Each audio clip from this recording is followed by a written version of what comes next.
Hi everyone, I'm Alice Frost, political scientist and independent intelligence analyst. Today we're diving into tariffs and why they're mostly really harmful to you, your wallet, and your country. Mostly. We'll save the rare exceptions for a future video. By the end of this video, you'll know more about tariffs than 90% of the country. You'll either come off as a sanctimonious prick or total genius at your next party. Delivery is everything. Choose wisely. By now, you've probably heard tariffs described as just another tax. True, but calling a tariff a tax is like calling a nuclear bomb a firecracker. They're far more pernicious. And, just to be absolutely clear, when we impose a tariff on another country, we pay the tariffs. We pay a fee to free it from the Port Authority. Flashback to the 1930s. High tariffs imposed by the Smoot-Hawley Act in 1930 were, one of the key factors that made the Great Depression deeper and longer. Enter this handsome guy, David Ricardo. British economist, Portuguese Jewish ancestry, lived 1777 to 1823. In 1817, he wrote Principles of Political Economy and Taxation, and basically gave us the idea of comparative advantage. Shout out to John Stuart Mill for actually coining the term later.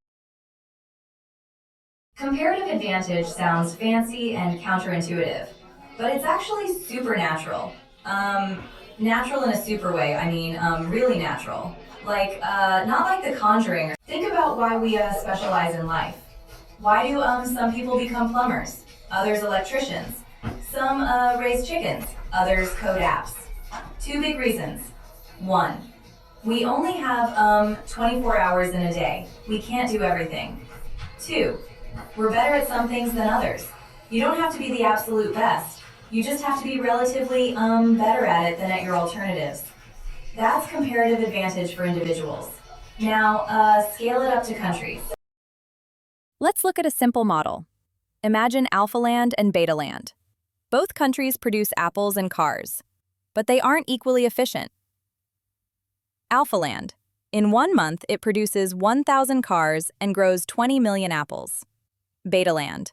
In the same month, it produces 8,000 cars and grows 25 million apples. Ostensibly, Beta Land produces more of both cars and apples. But that doesn't matter. Let's look at opportunity cost. For every car that Alpha Land produces, they lose 20,000 apples. By contrast, for every car that Beta Land produces, they lose 3,125 apples. From an opportunity cost perspective, Alpha Land is far more efficient at producing apples than cars. Likewise, Beta Land is much more efficient at producing cars. To minimize opportunity cost, they allocate all their resources to the most productive sector of each of their economies. So, Alpha Land specializes in apples, Beta Land in cars. They trade, and both get richer. If they agree on a price between their opportunity costs, $3 per apple and $10,000 per car, then you see that by specializing, both countries end up earning more than if they didn't specialize. In a real economy, specialization isn't as extreme, it is partial. But the concept holds. Free trade lets prices reveal comparative advantage organically. Specialization happens naturally. It's partial, and opportunity cost keeps it disciplined. Markets don't need a central planner yelling, "Make more widgets!" They just need to be left alone. Then some brilliant politician, tweeting from his toilet at 3 a.m., thinks, "I'm a stable genius. And only I know how global trade works. And they've been so unfair to me, and so they can give me $1 billion each to get tariff exemptions." Enter tariffs. Tariffs distort everything. They pull resources away from efficient sectors and shove them into inefficient ones. Here's why that's bad news. 1. It's bad for consumers. You pay more for stuff because inefficient producers get protected and charge higher prices. 2. It's bad for innovation. Efficient sectors get starved of talent and capital. Protected ones get lazy since they don't face real competition. 3. They kill productivity growth, the single most important driver of long-term prosperity. High productivity equals growing consumption without inflation, full employment without wage spirals, low interest rates, more startups, higher real incomes. Tariffs suppress it, and the country gets poorer over time.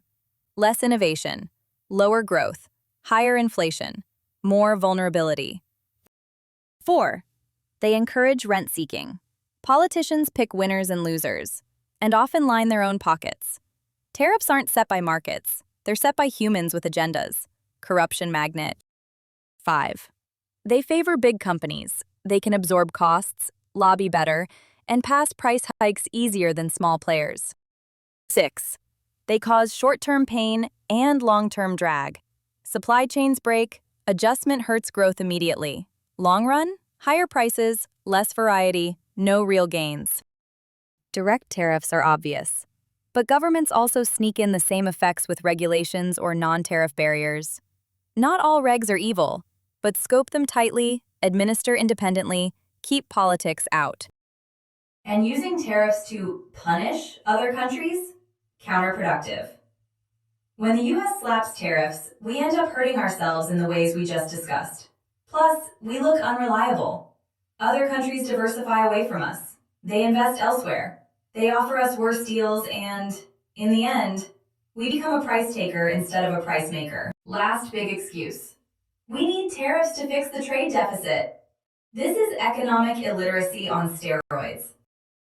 A trade deficit is just imports greater than exports. Tariffs might shuffle who you trade with, but they don't fix the overall balance unless they change national saving, investment, or government borrowing. Otherwise, the deficit pops up somewhere else. Understanding trade deficits requires a bit of accounting.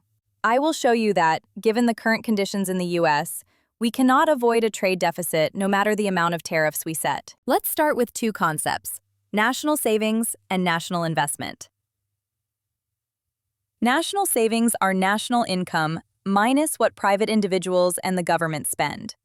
National investment is the amount that is spent on capital production, factories, machinery, and equipment, etc.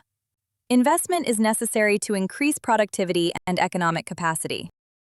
National income represents the total income produced by a country from producing goods and services.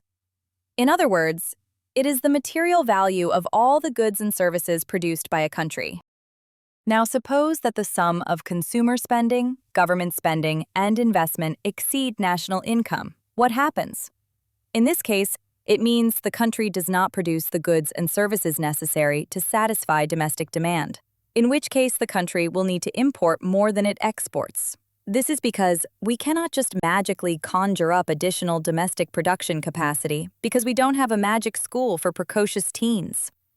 In other words, it is impossible for a country to maintain a trade surplus while consumption, government spending, and investment exceed national income. Now, not all trade deficits are equal. If it is caused by consumer and government spending, typically the effect is moderate to negative. Government spending can have a positive influence if it improves education and human capital formation, establishes an income and healthcare floor that stabilizes labor participation and risk-taking, and enforces contract law and property rights. On the other hand, if it is led by investment, then the effect can be positive. Investment increases productivity and capacity.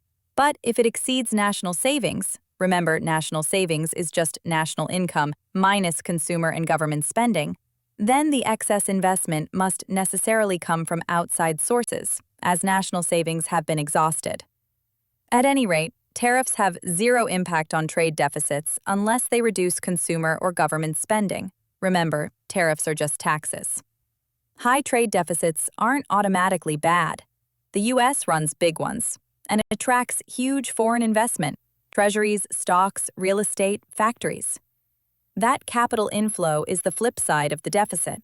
It often means we're specializing in high-value stuff, software, finance, IP, services, which pay better than a lot of manufacturing.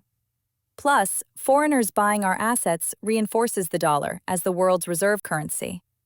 America has trade deficits because the world wants to do business here, and that foreign investment makes us all richer. That wasn't so hard, was it? So next time someone raves about building trade walls, do yourself and the country a favor. Tell them to piss off. Politely, of course. If you found this useful, like, subscribe, drop a comment. What tariff myth drives you craziest? Thanks for watching. See you next time when we talk about the actual, rare cases where tariffs might make sense. Stay smart out there.